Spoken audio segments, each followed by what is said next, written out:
Hello, my name is Nicole, and thank you so much for taking the time out to listen. Today, we're talking about fake love and sex. Some of you all, you have to listen to this message because that is what you've been exposed to time and time again. Every time you lay down with someone, every time you were intimately embracing, touching, and doing some other things that we can't even get into on this audio, you said, wait a minute, I got some empty feelings, some void. Or when I was with this one, I started feeling something strange. I mean, I know she said she loved me. I know he said that he cares for me, but there's something odd. This is why God says that we should be sexually moral, right? We're supposed to have a relationship that is marital, because he knows what's out there. He knows what some of these people carry. Okay? Spiritually, sexually, he knows. And he tries to keep us from all sorts of issues that people have. But yes, some folks, their flesh overrides their spirit. I got to get down with the you know what. I've got to have this and that. And come on, some of you all, you've been there, you done it, you seen the movie, and you're burnt out too. You're burnt out. The body just doesn't behave like it used to, does it? Your mind is telling you some things to keep you out of the bed of the harlot. And for some of you all, you listen and you dodge the bullet. Others, nope, you keep getting shot by those bullets. Some folks even have to go to the doctors and get a shot. Fake love and sex. There are those individuals who, the reason why it becomes fake love and sex for them is because, number one, they're not true to themselves, much less to anyone else. So they have this funny way of behaving toward themselves. They call themselves stupid, dumb. They have their insecurities, their jealousies, their fears, their worries. They don't know what it is to love themselves, much less love anyone else. So they put on airs. They put on false fronts. They have a fake persona. They look at movies and read books and watch videos and whatever else, and they mimic what they think love is supposed to look like. They will even go to the church, read some scriptures, 1 Corinthians 13 for starters, and they will mimic, but it's not real. Those who have been loved, genuinely loved, they know that it's not real. Their love is patient, really is impatient. Their love is kind, is really unkind. Their love that, oh, I don't keep any record of wrongs. Well, why is it that you're giving me the silent treatment for days, weeks on end? You're keeping record of wrongs. You're holding things in. Or maybe you're very just overt about the pain you feel, the anger, the upset. And how long am I supposed to take this? But I love you. You sure have a funny way of showing it as you slap, as you kick, as you punch, as you throw things up against walls. No, I don't feel love here. I feel threatened. I feel used. I feel abused. What else?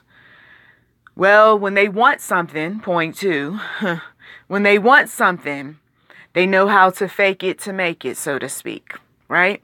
So they want the money, they want the car, they want the fame, they want the power, they want to just be in the passenger seat of a famous person. So what they do is they, once again, put on the acts. Okay? They're going to behave in ways that appear like they love. They're going to falsely say that they love, but they really don't. I mean, I feel some kind of way. I don't know what it is, but I told him I love him. Or I told her that I love her. Okay? Point three, fake sex. Yes, because at some point, if you believe that the person loves you, likes you, wants to be around you, even though they're putting on airs, you're going to be intimate with them. And that intimacy may be fulfilling for the moment, but afterward, there is something off. there's something strange. There's something that just doesn't feel right. There's a feeling where, okay, I guess I'll go ahead and feed the need again to have sex with this person, even though it's empty. Remember, if they're not present for themselves, they're not present for you. And they're not going to feel too much coming from you, even though you may have a lot to give. People who experience fake love, fake sex, they are disappointed. They're disheartened because they once had real love, real sex. A person who has always been fake in their personality, fake in the way they love, fake in the way they have sex. Because yes, you can actually be fake in your sexual activity. They don't know what it's like. They don't know what it feels like to genuinely love, to genuinely have quality sex. Emotionalist, cold-hearted types of individuals who's been beaten by society, beaten by themselves. Nobody is ever good enough, including themselves. They don't know what it is to love, to have good quality sex. Okay? Fake individuals trying to be real. Fake sex, what does it feel like? What does it look like? It's like a porn. Okay? Some of you all, you've experienced this sort of thing. I haven't always been a believer. I will tell you that it's like a soap opera, if you will. And you know the soap opera is going to lead to two people naked and doing all sorts of things in a creaky bed. Okay? But it's not real, though. The person will flip you this way and that way. They will hold you here, kiss you there, do all sorts of interesting things. But when the release takes place and you get along your day, you're washed off and you're moving on about your day, all you do is feel like wanting to have some more intimacy with someone. And it becomes an addiction or an obsession, but it's not real. You're just reenacting that scene that some people even go so far as to record for thrills. But it all gets old, oh so quickly. And you want realness. You want somebody that's going to be available. People who are fun, who are playful, they're not there oftentimes when you really need them. Mentally, physically, spiritually, sexually. People who are fun, who are playful. They are there for the moment. But you're not going to wife me. You're not going to put a ring on my finger, says the bachelor. This is my bachelor pad. You get your stuff and you go home. You see, this is my bachelorette scene. It could be a scene straight out of a movie. Beautiful, fun. Got some toys and trinkets. But it's a fantasy. It's not real. Some people will even say you're delusional if you think that it's always like this. That we're always going to get along. That we're always going to have these fun times. You're delusional if you think I'll always like you. Okay? People are after these things, these very deep things in people who are fake, who have fake environments, fake speech, fake sex, and they fake I love yous. God says, I want to give you real. I want to give you real love. I want to give you real sex within the confines of a bedroom with someone who you're married to. I want to give you these things, but do you want them? Some folks, they don't want them because they're still holding on to the past breakup. They're still holding on to that person who, yeah, they genuinely loved them, liked them, cared for them, wanted them very much a part of their lives, but they didn't want them. So they don't want what God wants for them. Some folks aren't the least bit spiritual. They don't believe that God even exists, that God even cares. So off they go to fake wonderland with fake people, fake speech, fake love, fake sex, fake everything. Some folks, they just got out of this atmosphere of fake. They got out of this atmosphere of fake. They're not ready for real yet because they got to get the residue off of being fake themselves. Putting on the false front. Putting on the false front to survive. Putting on the false front to get that man's money. To ride in that woman's car. Putting on the false front because somebody promised that they were going to make you a beneficiary to a will, to a property, to whatever. So God is not giving anyone the desires of their heart who still have the residue of fake on them in their speech, in the way that they communicate with others, in the way that they deal intimately with others. Real is reserved for the people who are striving to be real. Real is reserved for the people who are genuinely wanting a relationship with the Creator, not an intimate relationship that is worldly, that is filled with all sorts of freaky occult type of sexual activity. That's not what this God is about that I speak of. But the real, the pure essence of who He is can be found sitting in the presence, simply sitting in the presence of Him, confessing sin, turning away from the sin, and accepting His Son, Jesus Christ, into your life. And then listening to the Holy Spirit, that voice, if you will, that Jesus left behind when He ascended unto heaven, according to Acts, to guide you through this life in this earth suit that you have. Catch hold. Catch hold of what I just said, because if you want real, you've got to be real with the fact that there is a real being that wants to give you real love.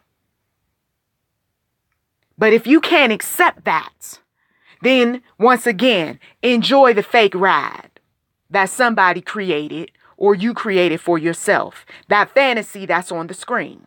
The character that you're in when you are in bed with someone yet again.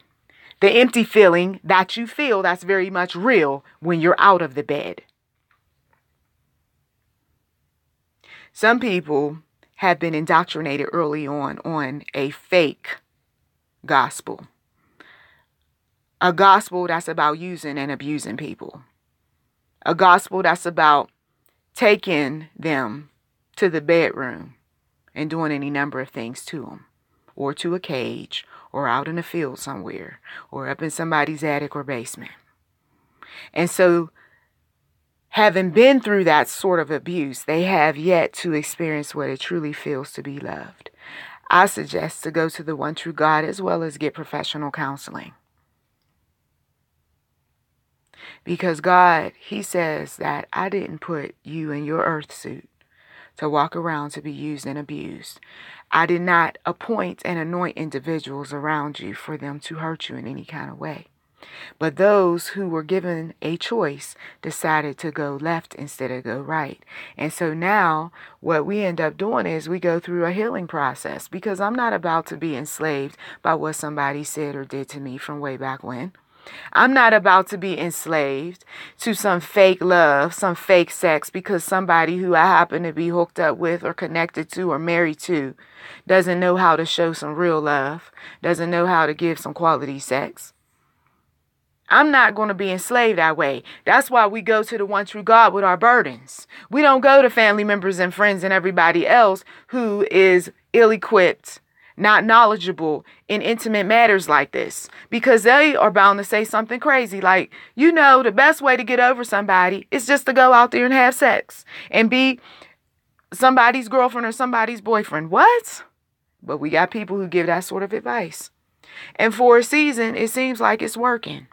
And then Lo and behold, it doesn't work any longer. What about the empty feeling? And God said, that's why I'm here. Your spiritual self has been broken. It's been wounded. It's been snatched away from you. It's been drained. You've been connected to a soul tie that is energy draining. You got to be broken away from these sorts of things. This is why the deliverance ministries exist as well.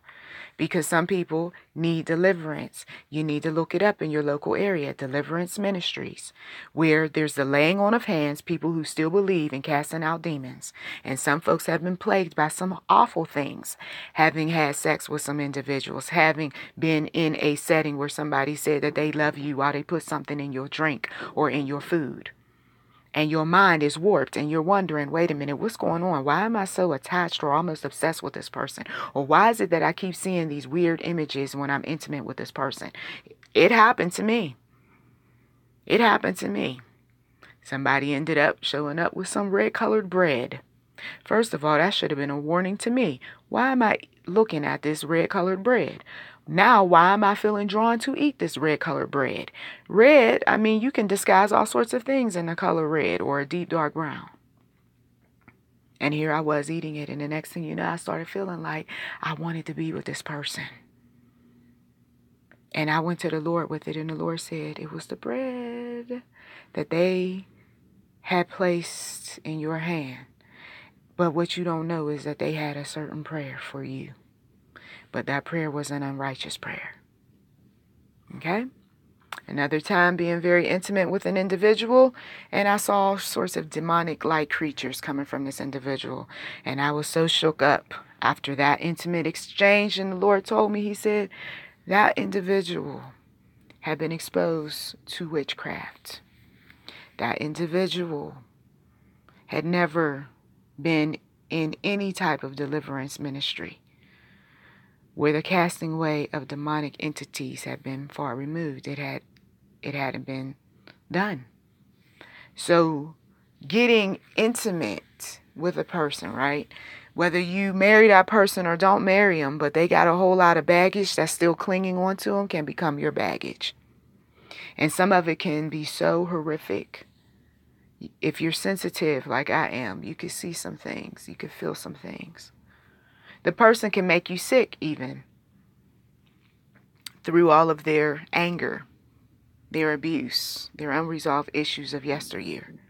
And now you're wondering, why am I sick in my head? Why am I sick in my body? Why is it when this person comes around, I'm aching? Those are your toxic people that so many counselors and teachers and professionals have warned you about.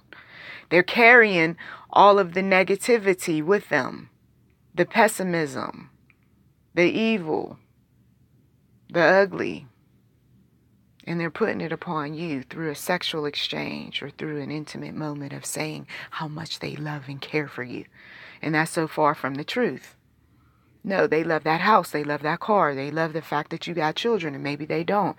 They love the fact that for the moment you're going to be that bridge over troubled waters.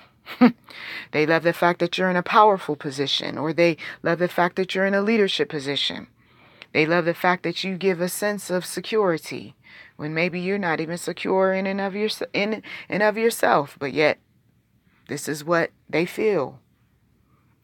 They're in love with what they think you are, because some people deep down inside, they know that they got a lot of work, a lot of inner work to do. And they have played some folks and they put on false personas for so many years. And so that person is in love with the fake you. The real you tend to hide. That's for somebody, not for everybody. You tend to hide your true self whenever you get involved with people, from the minute you meet them to the minute you lay down with them. And then eventually they see you for who you are, and then you get upset with them. But you were the fake one. You were the one who put on this false front that you were into what they were into.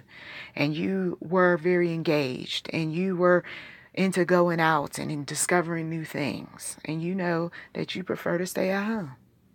And you know that you prefer to be that individual that is everything that's on the screen, but you're not really that person.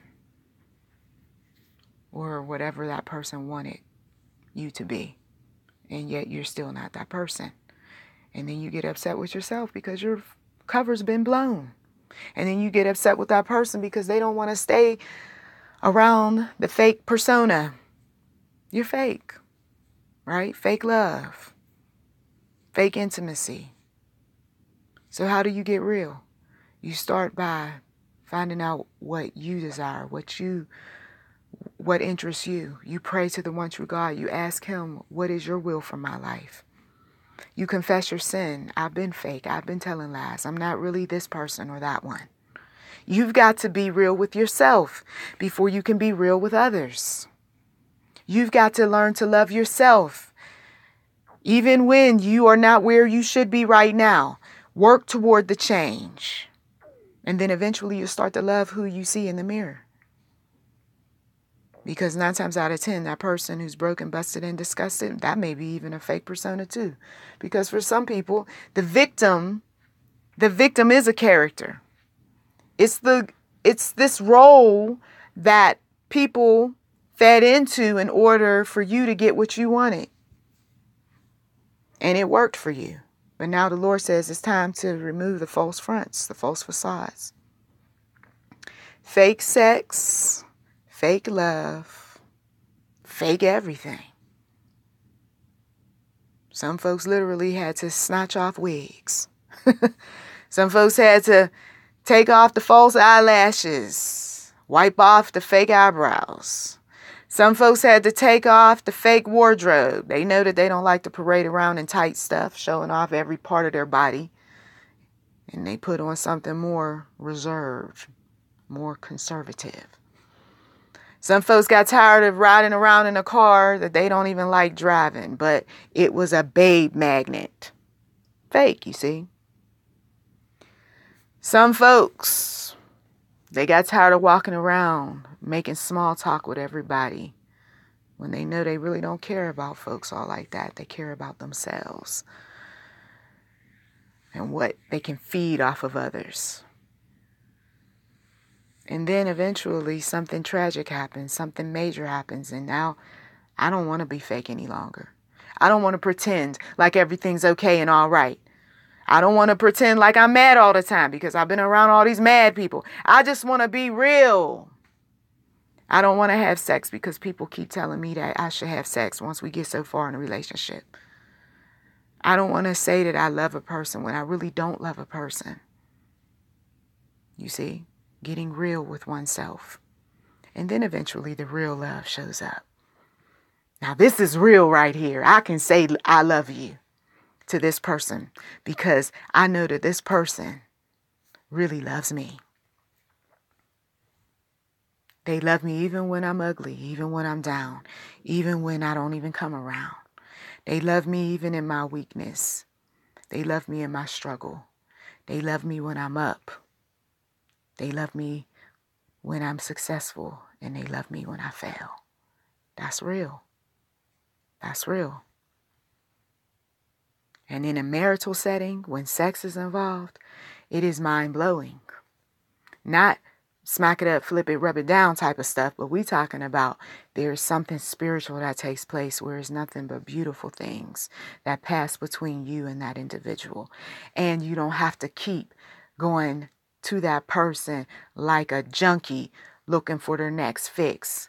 It's the type of intimacy where you had that moment and that moment lasts in your mind, your body, and spirit, even long after you got up out of the bed and washed yourself off.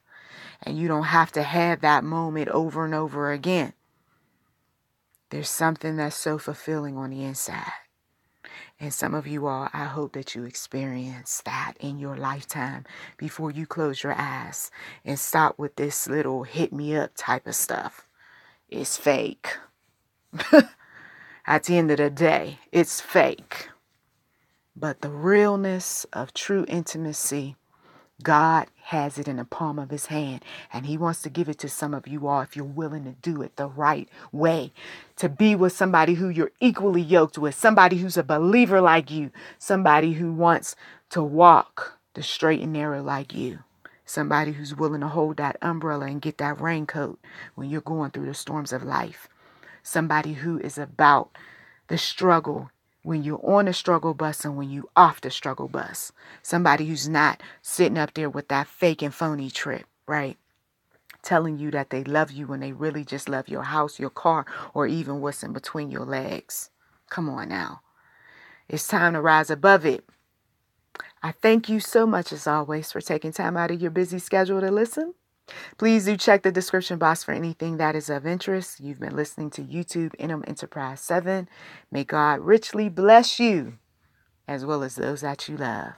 If you feel so moved to give, you are welcome to do just that. And thank you in advance.